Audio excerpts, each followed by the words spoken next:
Today's headline is Built First Elevator. O.L. Shaw assisted in this progressive event. The subheadline says, he is Boston's oldest building inspector, being appointed in 1873. Many important ordinances regarding safety of buildings due to him. It says, when in 1873, Mayor Pierce appointed Inspector of Buildings David A. Chamberlain a member of the first Board of Fire Commissioners, he selected Mr. Oliver L. Shaw to fill the office made vacant by this appointment. On the death of Mr. Chamberlain several years ago, the honor of being the oldest surviving inspector of buildings in the city of Boston fell to Mr. Shaw. He was born at Hampton, New Hampshire, November 9, 1827, where he attended school until he was 18 years of age, and at which time he came to Boston and served a 3 years apprenticeship with Samuel Shackford, carpenter and builder at East Boston. He worked at his trade about 2 years when he determined to give it up and learn the machinist business. With this end in view, he entered the employ of Otis Tufts, the celebrated shipbuilder and engineer of East Boston, who just before had built the first iron vessel constructed in this country. The craft was designed by John Erickson and was named the R.B. Forbes. She was built for the underwriters of Boston and was launched in 1845. Mr. Shaw has the honor of having assisted in the building and in setting up the first passenger elevator ever put in a building. This important event took place in 1849. Mr. Perrin Stevens, the famous hotel man of those days, had leased the Fifth Avenue Hotel, New York. Although passenger elevators were unknown at that time, Mr. Stevens realized the immense advantages of such an appliance. He consulted with Mr. Tufts, and in a few months the vertical railway car, the first passenger elevator, was on its way to New York City under the care of Mr. Shaw. It required over 3 months for Mr. Shaw and his assistants to erect it. We should say them, for there were 2 elevators, one being for baggage, but when finished they were perfectly satisfactory. Mr. Shaw returned to Boston and entered the employ of the Atlantic Works of East Boston in 1860. Then his abilities had unrestricted opportunities, as this company were building iron ships. During the war, they built a large fleet of vessels for the United States Navy, besides doing a great amount of other work. Mr. Shaw was at one time employed as engineer to reconstruct and set up the machinery bought from the Ship Timber Bending Company of Boston. This was a patented appliance for bending huge ship's timbers and was erected in the Charlestown Navy Yard, but was never used to build a ship by the government. In fact, only one ship, the New Era, built by private parties, was ever made from timber operated upon by this machine. Mr. Shaw was employed by the Atlantic Works until 1873 when he was appointed Inspector of Buildings. The degenerating tendency which was manifested in the manner and material of the constructors of buildings then in process of erection in the city was the immediate cause of directing attention to the necessity of making legal provisions regulating the construction of brick, stone, and iron buildings, and it is to the Boston Society of Architects that the public is indebted for the first draft of a building law. This law was framed after a long and laborious investigation and formed the basis of the original act under which the Department of Building Inspection was established. This act was an attempt to solve, to a certain extent, the important question, what are the best methods to be adopted in the erection of buildings for the more effectual prevention of fire and the better preservation of life and property in Boston?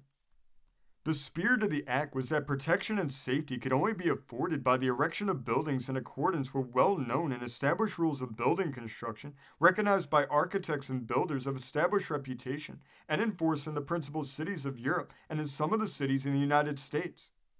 But while the principle was recognized by the city government, the provisions made would not allow it fully to be carried into effect. Years before the department was established, builders considered that brick walls 12 inches thick were necessary for a 3-story building, but the thickness was gradually diminished until in 1873, 8 inches was considered ample.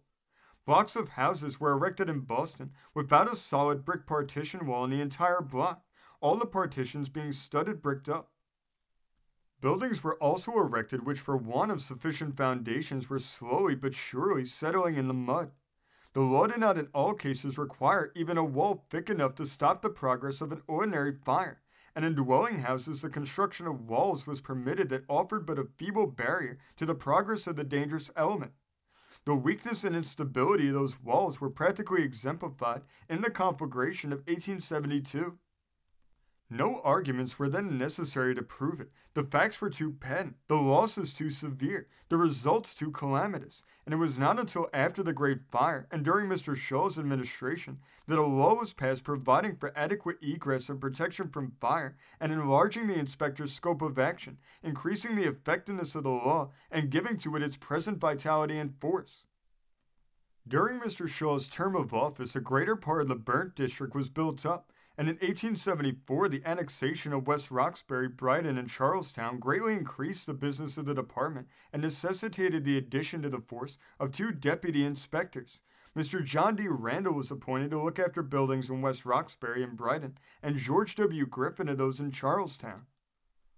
Mr. Shaw recommended that a law be passed prohibiting the storage of lumber on the roofs of buildings, also that some provisions be made for the enforcement of the statutes relating to the grading of cellar bottoms.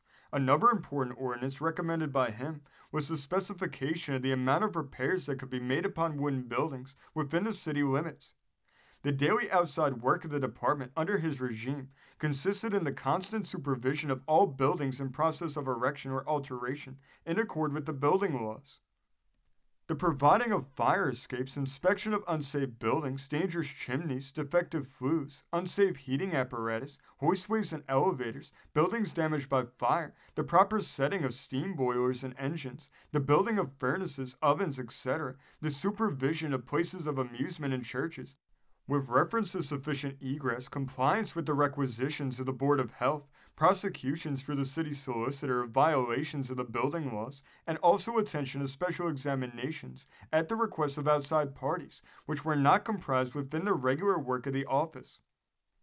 Mr. Shaw was succeeded by John S. Damrell during Mayor Prince's administration, and he was appointed purchasing agent and paymaster of the Improved Sewerage Commission, and after the completion of the work of that department, he acted in the same capacity for the Boston Park Commission, which office he resigned about 3 years ago. In 1880, Mr. Shaw was appointed ship and engineer surveyor to the British Lloyds for the Port of Boston, which position he holds still. He resides in Dorchester. This story comes from the great state of Massachusetts, being reported in the Boston Sunday Globe of May 12, 1901. Thank you for joining us today. If you want to continue to uncover all of America's lost and forgotten history, then remember before you leave to hit the subscribe button, hit the notification bell, and remember to like and comment below. And we will see you next time on Americana Archives.